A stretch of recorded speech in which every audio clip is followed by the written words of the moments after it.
사람은 자기 시각으로 세상을 바라봅니다. 그래서 나는 항상 옳고 다른 사람이 틀렸다라는 그런 생각을 가질 때가 많습니다. 다른 사람의 작은 허물과 죄는 손가락질하고 비난하면서 오히려 자기도 그와 같은 일을 하거나 그보다 더 나쁜 일을 하는 경우들도 많이 있습니다.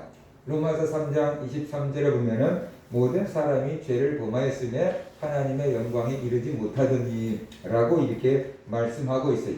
그런데 우리는 그 모든 사람이란 말 속에 나는 예외겠지 라고 생각하는 경우가 많이 있습니다. 나만 빼놓고 다 나쁜 사람들이야 이렇게 생각하고 살 때가 많이 있어요. 그런데 우리가 오늘 본문을 통해서 모든 사람이 죄를 지었다라고 하는 말씀 사실이구나 라는 것을 깨닫게 됩니다. 본문에 등장하는 몇 부류의 사람들이 있는데 그 몇 부류의 사람들을 살펴보면서 나는 도대체 어느 부류에 속해서 살고 있는가 한번 우리가 자신을 돌아봤으면 좋겠어요. 먼저 서기관과 바리새인들이 등장합니다. 서기관과 바리새인들이 가는 마다 현장에서 붙잡힌 여인을 끌고 왔습니다. 그리고 예수님께 질문을 하지요. 이 여인이 가는 마다 현장에서 붙잡혔는데 모세는 이런 사람은 돌로 쳐 죽이라고 했습니다. 선생님은 어떻게 처리하시겠습니까? 라고 질문을 하고 있어요. 분명히 간음을 하다가 현장에서 잡혔으면 여자도 끌고 와야 되고 남자도 끌고 와야 되는데 이 여자만 끌고 왔어요. 그래서 많은 사람들이 남자는 어디 갔냐라고 이렇게 의문을 던지기도 합니다. 성경에 기록되어 있지 않았으니까 우리가 추측할 수밖에 없어요. 분명히 남자도 있었을 건데 남자는 어디 가고 여자만 붙들려 온 거죠. 아마 남자는 여자보다 달리기를 잘해서 도망을 쳐버렸을지도 모를 것 같아요. 그래서 도망 못 간 여자만 우선 붙들고 끌고 오지 않았나 뭐 그런 추측도 할 수가 있어요. 이 사람들이 모세의 법을 들고 나왔습니다. 모세가 레위기 20장 10절 누구든지 남의 아내와 간음하는 자 곧 그의 이웃의 아내와 간음하는 자는 그 간부와 음부를 반드시 죽일지니 라고 이렇게 말했고요. 신명기 22장 보면 처녀인 여자가 남자와 약혼한 후에 어떤 남자가 그를 성읍 중에서 만나 동침하면 너희는 그들을 둘 다 성읍 문으로 끌어내고 그들을 돌로 쳐 죽일 것이니 그 처녀는 성 안에 있으면서도 소리 지르지 아니하였으며 그 남자는 그 이웃의 아내를 욕보였습니다. 너는 이같이 하여 너희 가운데서 악을 제할지니라 라고 말씀을 했어요. 죄는 이렇게 무서운 거예요. 죄는 이렇게 죄에 따른 형벌을 받아야만 되는 거예요. 우리가 죄에 따른 형벌을 받게 된다는 것을 생각하면 죄를 짓는데 조금 멈칫할 겁니다. 그런데 우리가 죄를 지을 때 그 뒤에 죄에 대한 그 형벌을 생각하지 않고 죄를 짓기 때문에 많은 사람들이 쉽게 죄에 넘어지는 거죠.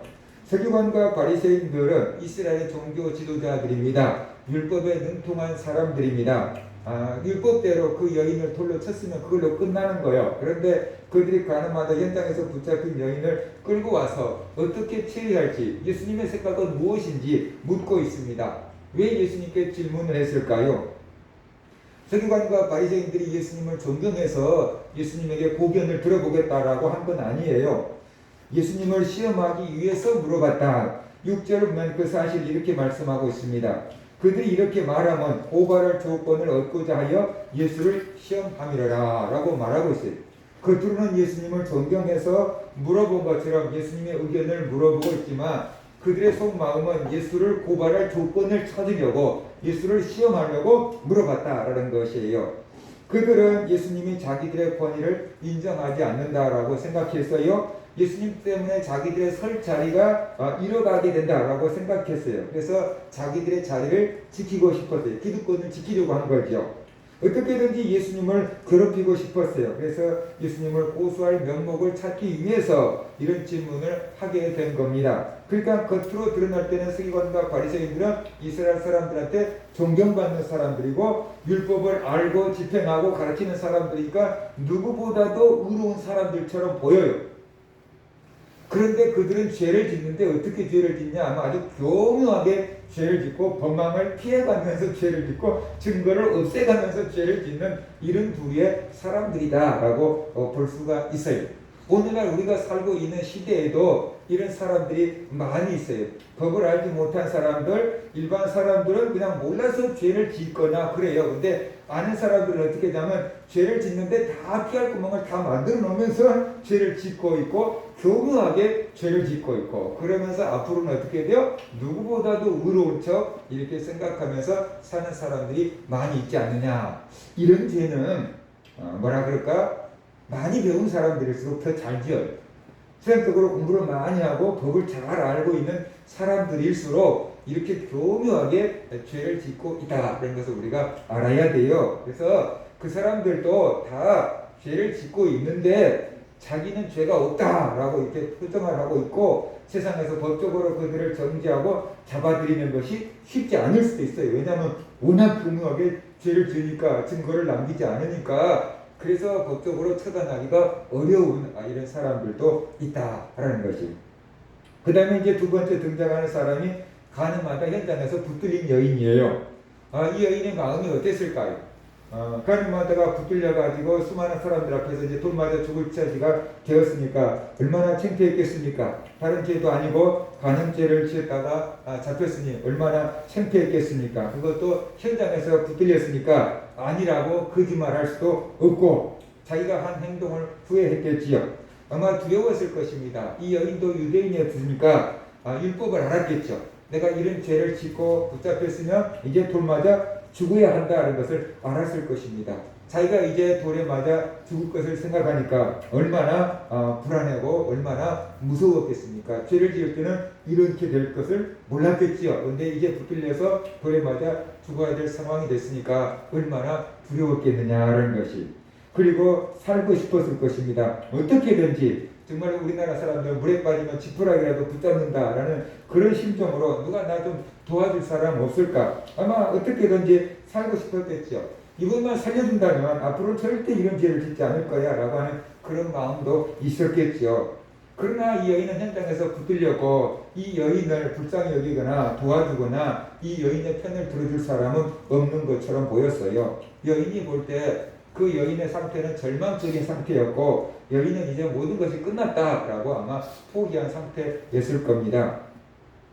그런데 성경은 이 여인의 상태가 바로 예수를 믿기 전 모든 사람들의 영적인 상태다라는 것을 우리에게 교훈을 해주고 있어요. 그들은 하나님의 진노의 대상이고 머지않아 하나님의 진노를 받게 된다라고 말하고 있어요. 예수를 믿기 전에 저와 여러분도 이랬다라고 성경은 말하고 있어요. 에베소 2장 1절과 7절을 보면 그는 허물과 죄로 죽었던 너희를 살리셨도다. 그때 너희는 그 가운데에서 행하여 이 세상 풍조를 따르고 공중의 권세 잡은 자를 따랐으니 곧 지금 불순종의 아들들 가운데에서 역사하는 영이라.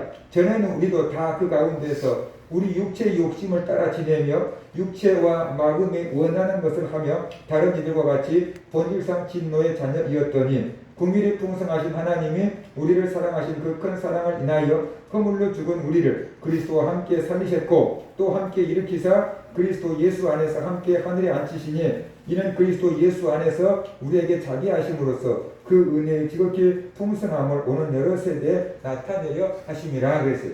그러니까 예수 믿기 전 사람들의 영적인 상태가 어땠냐 하면 허물과 죄로 죽은 상태다라고 지금 말하고 있어요. 허물은 우리의 약함, 죄는 아픈 것, 이것 때문에 우리가 죽었다. 죄의 종로를 타고 있었고 사탄의 종로를 타고 있었고 육체의 욕심을 따라서 살았고 본질상 하나님의 진노를 받은 진노의 대상이었다라고 말하고 있습니다. 그런데 이렇게 살다가는 영 멸망하고 하나님의 진노를 받고 끝났어야 되는데 하나님은 긍휼이 풍성하시다.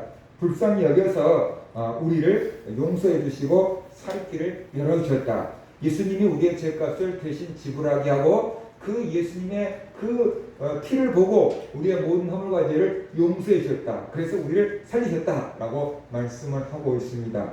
일찍이 예수님이 태어나기 700년 전 사람이 이사야인데 이사야 선지자가 예수님이 태어나기 700년 전에 앞으로 오실 700년 뒤에 오실 예수 그리스도를 바라보고 예언을 한 게 있어요. 아마 이사야 시대 사람들은 그게 무슨 뜻인지도 몰랐겠죠.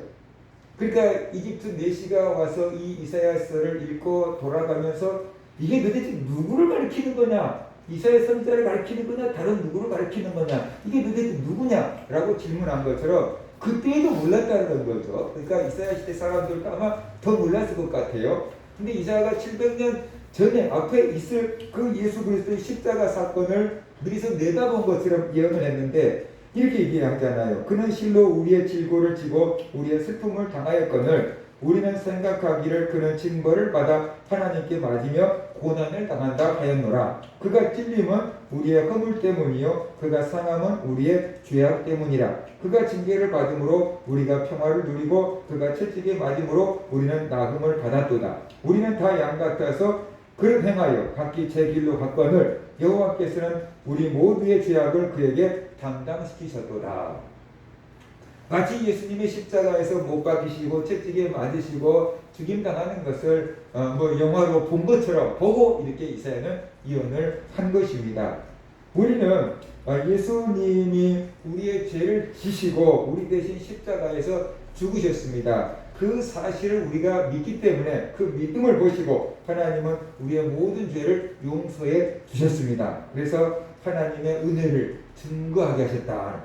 우리를 이렇게 용서해 준 이유는 뭐냐면 그 국민이 풍성하신 하나님의 은혜를 대대에 전파하도록 하기 위해서 산 증인이 되도록 하기 위해서 하나님께서 우리에게 은혜를 베푸셨다라고 말하고 있습니다. 이렇게 예수님을 믿음으로 죄를 용서받고 구원받은 사람들이 우리들이고 성도들인 거죠. 가늠하다가 현장에서 붙잡힌 여인처럼 분명하게 드러난 죄인들도 있고 내가 죄인이라는 것을 어떻게 돼요? 그냥 인정할 수밖에 없는 내가 죄인이라는 것을 깨닫고 인정하는 그런 사람들도 있다라는 거죠. 우리 주변에서 내가 잘못했습니다. 내가 죄를 지었습니다. 그것을 인정하는 사람들이 있는데 그런 사람들은 현장에서 붙잡힌 사람 빼고는 많지가 않죠. 그죠? 현장에서 붙잡히고 증거가 딱 분명하게 드러나면은 맞아요 라고 하지만 그렇지 않으면 온갖 핑계를 다 대면서 어떻게 돼요?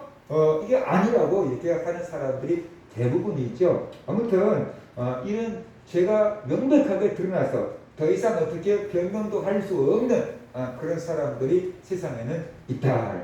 내가 죄인이라는 것을 스스로 인정하고 고백하는 사람도 있다라는 것입니다. 그 다음에 세 번째 부류의 사람들이 등장하는데 여인을 돌로 치려고 돌멩이 들고 서 있는 무리들이에요. 그 수많은 무리들이 이렇게 돌멩이를 들고 여인을 향해서 던질 준비를 지금 하고 있어요. 그들의 마음은 어땠을까요?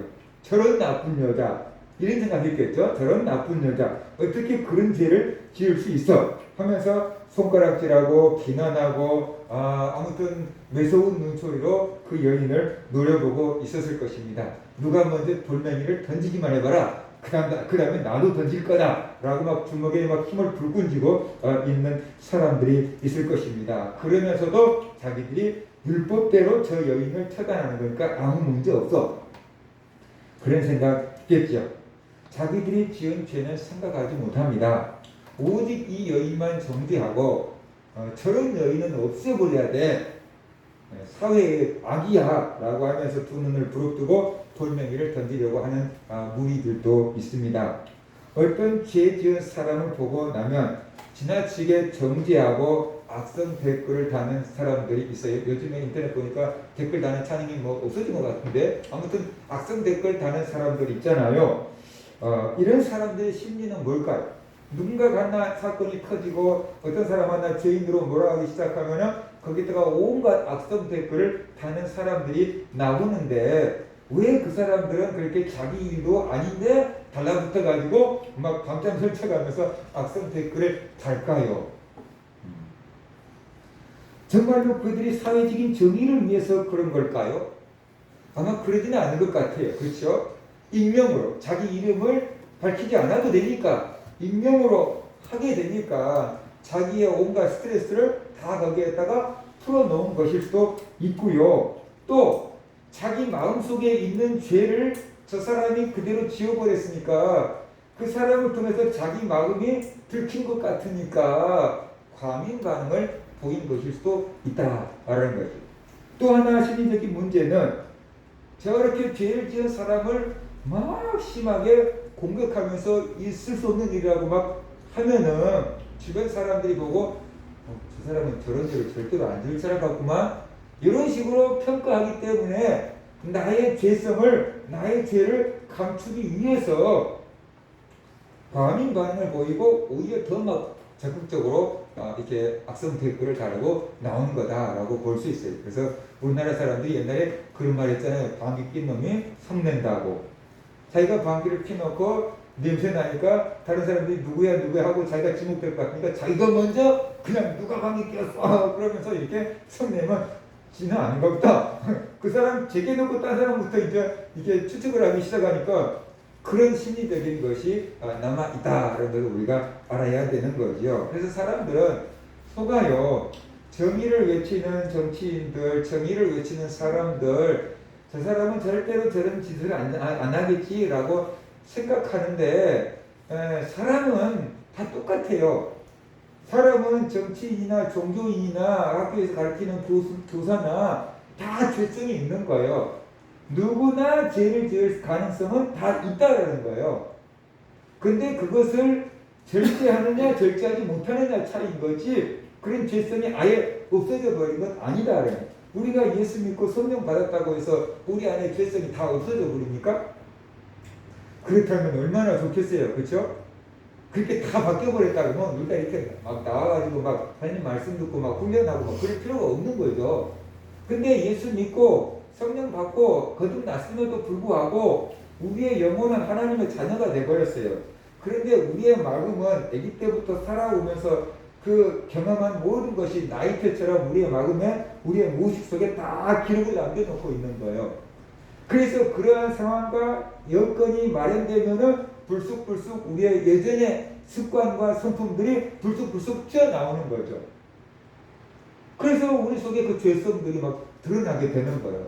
이것들을 훈련하고 이제 절제하고 살아가는 것이 성화, 성령 안에서, 말씀 안에서 그것들을 우리가 잡초들을 뽑아내고 상처들을 치유하면서 살아가는 것, 그것이 신앙생활인 거다라고 우리가 이해를 해야 되겠지요. 그러니까 우리 안에도 여전히 죄성은 있는 거예요. 그래서 죄를 보고 막 반응 반응을 일으키는 사람이 정말로 거룩해서 그럴 수 있지만 오히려 자기의 죄성이 속에서 꿈틀거리고 있기 때문에 더 그런 반응을 보인 것일 수도 있다라는 것을 우리가 알아야 되는 거지요. 많은 사람들이 이런 부류의 삶을 살아가고 있어요. 그러니까 서기관과 바리새인들은 몇 명 안 듣고, 예를 들어서 죄를 지은 여인은 한 명이었고 여기 나온 등장하는 사람들의 대부분은 어떻게 해요? 무리 속에 포함이 되어 있잖아요. 무리 속에 포함이 되어 있어. 그러니까 그 군중 속에서 숨어서 어떻게 돼요? 많은 사람들이 나와 같으니까 우리가 정상인 줄 아는 거예요. 다른 사람들도 나처럼 사니까 내가 잘 살고 있는 것처럼 생각을 하고 내가 무슨 죄가 있었다 다른 사람들 다 그러는데 이런 식으로 이제 자기 자신을 진면목을 보지 못하고 착각하면서 살아가고 있는 사람들이 많이 있습니다. 어떤 사람들이 눈먼 사람입니까? 사물을 보지 못한 사람이 소경이지요. 그러나 영적으로 보면 자기의 죄를 깨닫지 못한 사람들, 이 사람들이 영적인 소경이다.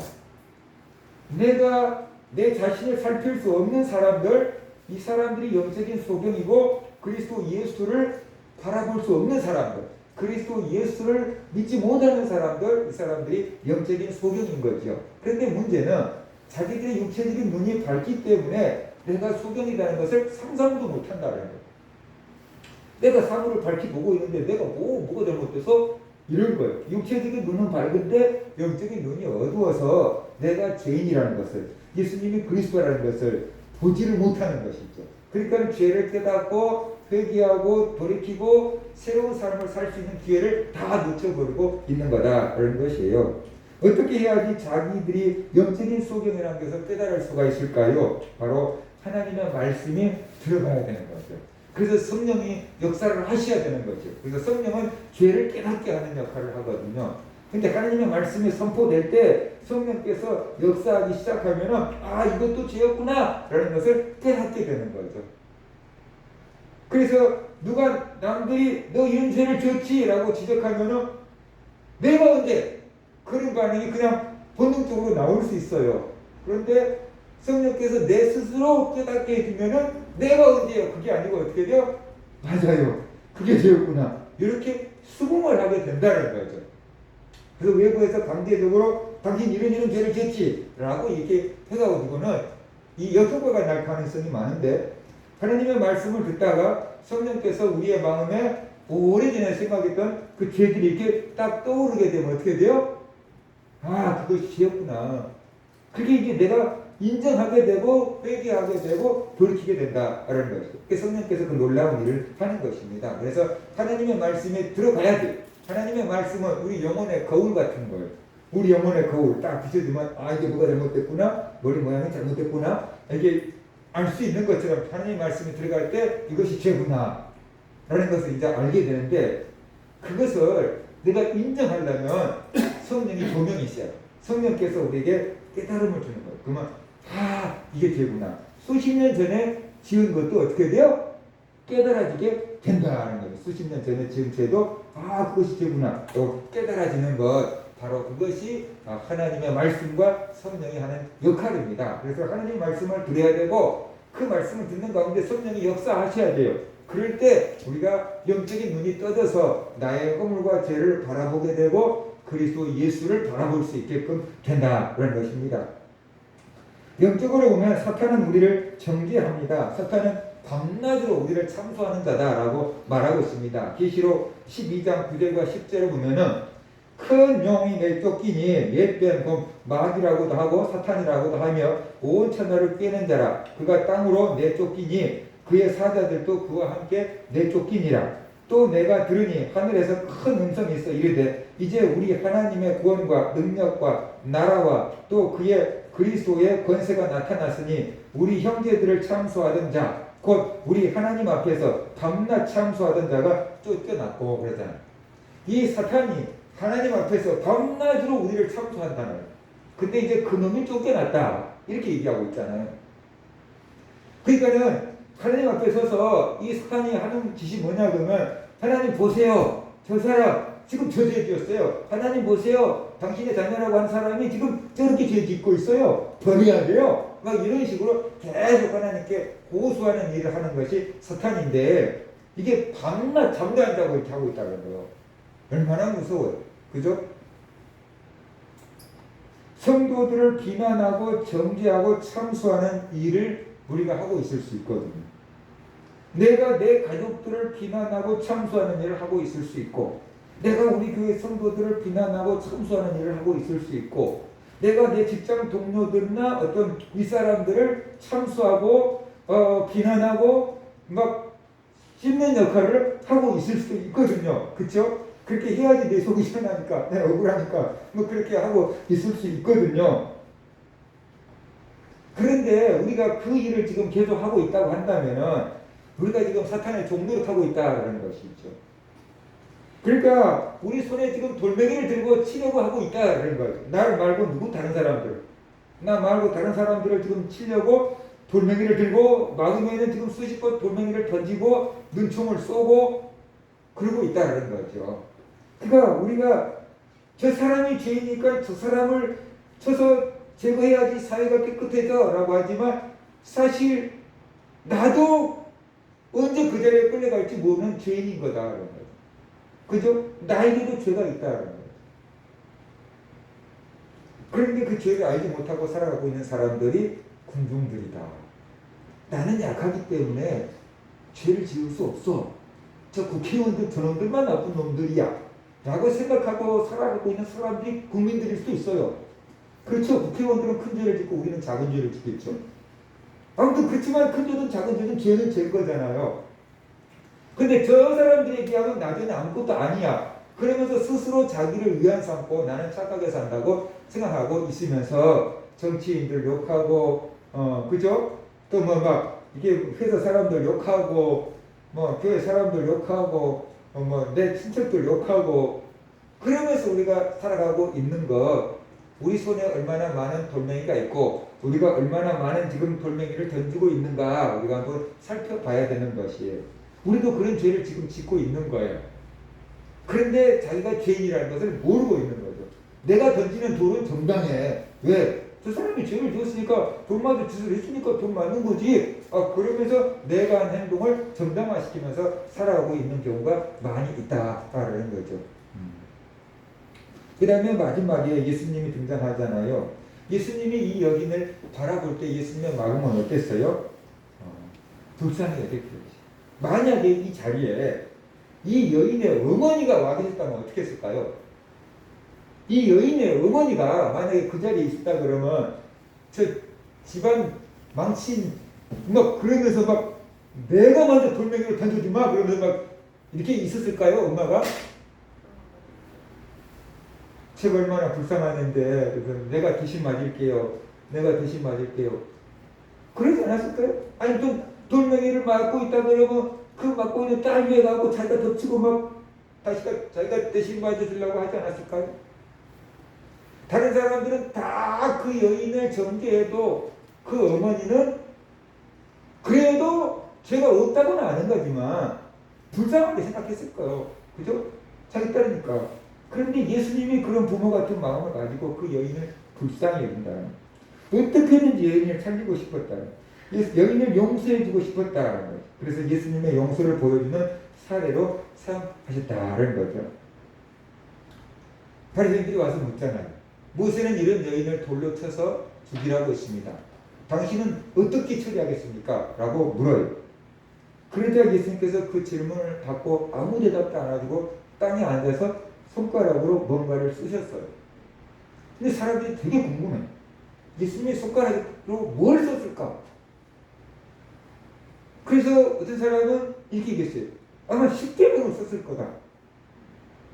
그 맞을 수 있죠. 왜냐하면 십계명 그 속에 지구들이 어긴 것들이 얼마나 많겠어요. 그죠? 분명히 들고 있는 사람들 중에서 십계명 어긴 사람들이 얼마나 많았겠어요. 근데 십계명을 썼을 거다. 니네들도 이런 죄를 짓지 않았냐? 이거 십계명을 썼을 거다. 충분히 가능성이 있죠. 근데 뭐 언급이 없으니까 추측밖에 못하는 거예요. 예수님이 땅에다 뭔가를 쓰고 계세요. 그러니까 서기관과 바리새인들이 생각한 거예요. 야, 예수님이 궁지에 몰렸구나. 대답을 바로 못 찾으니까 지금 시간을 끌려고 하는구나 라고 생각한 거예요. 그래서 더 다그치죠. 빨리 대답해 주라고. 어떻게 대답할 건지 빨리 결정해 주세요 라고 다그칩니다. 이제 예수님이 꼼짝없이 자기들한테 이제 이게 걸려들었다 라고 생각했어요. 그런데 예수님께서 일어나가지고 위대한 말씀을 하셔요. 너희 중에 죄 없는 자가 먼저 돌로 치라. 이렇게 말씀하셨어요. 서기관과 바리새인들이 생각도 못한, 치지 말한 것도 아니고 치란 것도 아니에요. 이게. 그러니까 너희 중에 죄 없는 자가 먼저 돌로 치라. 그리고 앉아서 또 땅에다가 뭔가 쓰고 계셔요. 그랬는데 사람들이 그 말씀을 듣고 양심이 찔려서 어른부터 시작해서 젊은이까지 다 돌을 내놓고 갔다라고 성경은 말하고 있어요. 많은 사람들이 이 성경 구절을 읽으면서 예수님이 손으로 뭘 썼을까 그게 굉장히 궁금해하는 것 같아요. 저도 예전에 그랬어요. 그래서 아마 나는 사람들이 지은 제목을 하나하나 다 쓰고 있었겠지. 나는 그런 생각했어요. 근데 진짜 중요한 건 그게 아닌 것 같아요. 예수님의 손가락으로 뭘 쓰셨는지, 예수님이 쓰신 내용이 정말로 중요했다면 성경에 기록되어 있겠죠. 근데 예수님의 손으로 뭘 쓰셨는지 내용은 성경에 없다는 거예요. 그것은 그만큼 중요한 게 아니라는 거죠. 그럼 뭐가 중요한 거냐? 예수님이 땅에 앉아서 뭔가를 쓰셨다는 게 중요한 거예요. 그 행동이 중요한 거예요. 예수님이 2번씩이나 땅에 앉아서 뭔가를 쓰셨는데 그 내용은 기록되어 있지 않고 예수님이 다시 앉아서 땅에다가 뭘 쓰셨다. 이런 것만 2번이 기록되어 있잖아요. 그게 내용이 아닌 예수님의 행동을 강조하고 있다는 거죠. 예수님이 왜 쓰셨을까? 뭘 쓰셨을까가 아니고 예수님이 뭘 쓰셨을까가 문제가 아니고 왜 2번이나 땅에 앉아서 손으로 뭔가를 썼느냐, 왜 썼느냐, 이게 중요한 거예요. 그래서 예수님이 땅에 앉아서 글을 쓰신 것을 2번이나 그렇게 했다라고 딱 기록하고 있는 거예요. 행동이 중요한 거예요. 말보다 행동이 중요할 때가 있어요. 저 사람이 말하고 있는데 다른 데 쳐다보고 있으면서 잘 듣고 있어. 그리고 잘 듣고 있다고 생각이 되세요? 근데 잘 듣고 있다고 말하지 않지만 귀를 기울여 듣고 그럼 어떻게 돼요? 저 사람이 잘 듣고 있구나. 그 행동이 중요한 거잖아요. 그러면 예수님은 왜 그 중요한 질문을 받는 상황에서 땅에 앉아 뭔가를 쓰고 계셨을까 하는 것이에요. 아마 사람들에게 돌멩이를 들고 정의의 분노다라고 하면서 막 흥분해 있는 사람들, 그 사람들에게 흥분을 가라앉힐 수 있는 시간을 주신 게 아닌가. 사람들이 분노가 날 때 어떻게 해요? 순간 확 분노가 오르잖아요. 그런데 조금 지나면 어떻게 돼요? 아무것도 아닌 걸 갖고 화냈어. 그럴 수 있잖아요. 근데 시간이 지나지 않으면 막 굉장히 뭐 큰일 날 것처럼 막 이렇게 우리가 막 끌어오른단 말이에요. 근데 조금만 가라앉힐 수 있는 시간을 주면은 딱 화나 분노가 가라앉고 이성적으로 생각할 수 있는 시간의 여유를 갖게 된다. 그래서 안 믿는 사람들이 그런 말 합니다. 담배 한 대 피울 시간이면 살인도 면한다. 죽이고 싶은 마음이 드는 순간에 담배 한 대 다 태우려면 뭐 몇 분은 안 걸리겠죠? 아무튼 그 시간 정도만 참으면은 살인도 피할 수 있다. 그 시간을 못 참으니까 이제 폭발한 거다라고 얘기한 거잖아요. 그래서 예수님이 땅에 앉아서 뭔가를 쓰실 때 시간을 벌어주고 있는 것 같아요. 지금 뭔가 지금 대답만 떨어져라. 내가 돌멩이로 쳐버릴 거니까. 그리고 준비하고 있는 사람들에게 어떻게든 힘을 잔뜩 주고 있는 사람들에게 뭔가 예수님이 앉아서 쓰고 있으니까 힘이 이제 살살살살 이제 풀려갈 수 있도록 그 분노가 가라앉힐 수 있도록 시간을 주는 것이고, 그 다음에 예수님이 하신 말씀은 그런 것 같아요. 저 여인만 죄를 지은 것 같으냐? 그거예요. 그래서 너희 중에 죄 없는 자가 먼저 돌로 치라. 그 말씀을 하시고 예수님은 또 땅에 앉아서 뭔가를 쓰고 계셨어요. 그럴 때 사람들은 예수님이 쓰고 있는 내용이 무엇인지 몰라도 자기가 지은 죄들을 쓰고 있다고 생각했겠죠. 나에게도 이런 죄가 있고 나에게도 저런 죄가 있고 나도 저 여자만 정죄하려고 했더니 그게 아니고 나도 사실 돌맞아야 될 사람이구나 라는 것을 깨닫게 자기 자신을 돌아볼 수 있는 시간적인 여유를 주고 있다는 거예요. 우리가 감정이 딱 올라오면 이성을 내려앉아가지고 작동이 안 됩니다. 그러니까 정상적인 사람도 화가 나면 어떻게 돼요? 이성적인 생각이 안 되지요. 그죠? 화가 나면은 감정이 딱 막 네가 흥분되기 시작하면은 막 성질나면은 우리가 이성적으로 옆에서 뭐 그것도 하고 참아야 되는데 안 되는 거잖아요. 절대 안 되잖아요. 자기 자신을 못 돌아본다는 말이에요. 그래서 예수님께서 시간을 끌어주면서 사람들의 분노 게이지를 가라앉히고 있고, 시간을 끌어주면서 저 여인만 죄인이 아니다. 니네들 속에도 저런 죄들이 얼마나 꿈틀이 굴고 있느냐. 니네들 자신도 좀 돌아봐라 라고 하고 있는 시간적인 지금 뭔가 기회를 주고 있다라고 볼 수 있어요. 그러니까 뭘 쓰느냐가 중요한 게 아니고 예수님께서 그 분노에 가득 찬 사람들 분노를 가라앉히려고 지금 시간을 끌고 계신 거다. 그런데 서기관과 바리새인들이 생각할 때는 예수님이 대답할 말을 찾지 못하니까 지금 뭔가 지금 시간을 끌고 있는 거겠지라고 생각했는데, 예수님은 그런 서기관과 바리새인들 또 많은 군중들까지도 그 흥분된 감정을 가라앉히고 분노를 가라앉히고 이성적으로 자기 자신을 돌아볼 수 있는 성찰의 계기를 지금 주고 계신 거다라는 것이 얼마나 위대한 일을 하고 계신가 우리가 한번 생각을 해봐야 되는 거예요. 그러자 결국 예수님이 기대한 대로 사람들은 너희 중에 죄 없는 자가 먼저 돌로 치라. 그리고 다시 땅에 앉아서 뭔가 쓰고 계신 예수님을 바라보면서 자기들의 죄를 발견하기 시작했어요. 그게 결과가 뭐냐면 양심이 찔려 그러잖아요. 양심의 가책을 느껴. 그들이 이 말씀을 듣고 양심의 가책을 느껴 어른으로 시작하여 젊은이까지 하나씩 하나씩 나가고 오직 예수와 그 가운데 섰는 여자만 남았더라. 그랬잖아요. 서기관과 바리새인들조차 이 여인을 치려고 했던 돌을 내려놓고 돌아갔다는 것이죠. 여인과 예수님만 남았어요. 그러니까 결국 여인은 자기가 죄인이라는 것을 변명할 수 없는 상황이고, 서기관과 바리새인들도 양심에 찔려서 갔고 군중들도 양심에 찔려서 갔고, 그러면 남아있는 사람은 예수님만 남아있는 거예요. 그래서 죄가 없는 분은 예수님밖에 없고 이 여인을 정죄할 수 있고 이 여인에게 돌멩이를 던질 수 있는 분은 예수님밖에 없다는 거예요. 다른 모든 사람들은 어떻게 돼요? 죄인이다. 종류가 다를 뿐이고 들켰느냐 안 들켰느냐 차이인 거지 다 죄인이라는 거예요. 그런데 예수님이 여인을 향해서 말씀하시잖아요. 나도 너를 정죄하지 아니하겠다. 그러니까 가라라고 말씀하고 있어요. 이 죄보다 사람들이 지은 죄보다 하나님의 용서가 더 크다는 거예요. 죄를 덮을 수 있는 것은 용서다. 죄를 이길 수 있는 것은 정죄가 아니고 용서다 그런 거죠. 정죄한다고 해서 사람이 바뀌는 게 아니고 용서를 통해서 바뀐다. 사실 교도소라는 말은 교도해서 새로운 사람을 만들겠다는 게 교도소인데 교도소 간다고 다 고쳐지는 건 아니잖아요. 재범 3번 막 나올 수 있는 거잖아요. 그 사람들이 하나님의 용서를 경험할 때 어떻게 돼요? 바뀔 수 있다. 여주 교도소에 가봤어요. 그 교도소 수감자들 중에서 제일로 재범률이 높은 게 성범죄예요. 우리 생각할 때는 막 수리꾼 막 이런 사람들이 더 막 그 같은데 재범률이 제일로 높은 게 그거래요. 또 오고 또 오고 또 오고 그런데요. 그런데 거기에 그런 사람들이 많이 수용하고 있대요. 근데 거기서 마치고 나간 사람들 재범률이 어마어마하게 떨어진대요. 거의 재범을 하지 않는데요.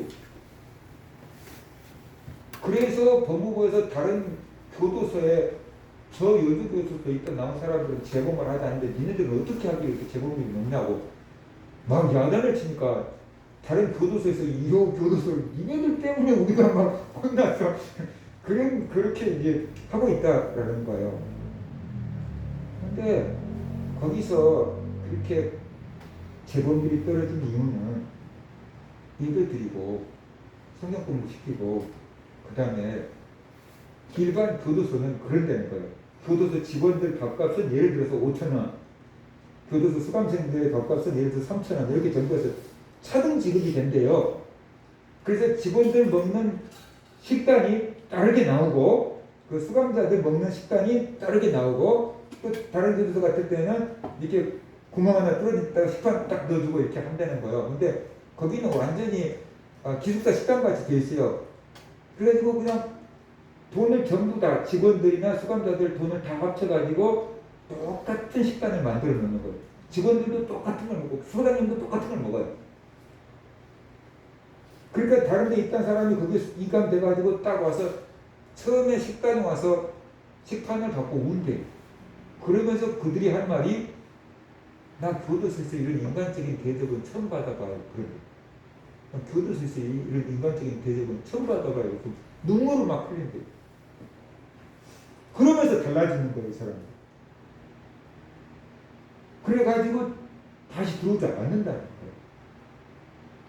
그러니까 진정한 사랑을 만날 때, 용서를 경험했을 때, 그래서 수감자들 향해서 보통 우리 영화 보면 다른 이렇게 교도소에 나온 영화들 막 번호를 부르잖아요. 뭐 2080 막 이런 식으로 막 번호를 부르잖아요. 근데 거기에 있는 직원들이 수감자들 향해서 뭐라고 하냐면 형제님 그렇게 불러요. 형제님 누구 형제님 누구 형제님 이렇게 쉽게 말하면 교회에서 성도들 형제님 하는 것처럼 그렇게 불러주는 거예요.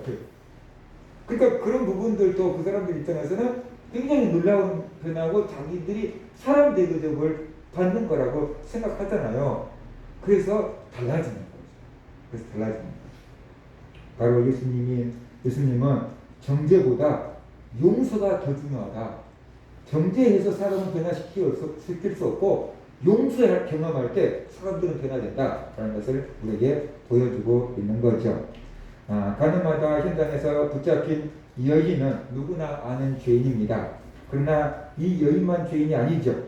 서기관이나 바리새인들도 죄인입니다. 이들도 교활한 죄인들입니다. 군중들도 죄인들입니다. 자기들의 죄는 보지 못하고 다른 사람을 향해서 돌멩이를 던지려고 하는 군중들도 죄인들이다 라는 것이 우리들도 이런 사람들의 무리 가운데 하나로 살아가고 있습니다.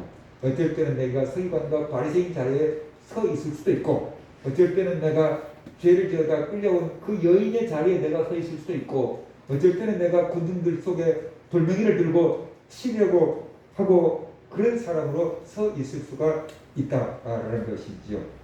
그래서 나는 지금 어떤 자리에 서 있는가? 나도 허물과 죄로 죽었던 사람이다. 죄의 종로를 타고 있고 마귀의 종로를 타고 있던 사람들이다. 그런데 예수님의 은혜로 죄를 용서받고 구원받은 사람이다 라는 것을 기억을 해야만 된다라는 것입니다. 내가 예수님으로부터 이렇게 용서를 받았다면 이제 그 용서를 누리고 그 용서받은 사람답게 살아가야 되는 거죠. 그게 어떻게 하는 것이냐? 내 손에 있는 돌멩이를 내려놓는 것입니다. 다른 사람들을 비난하고 정죄하는 일을 멈추는 것입니다.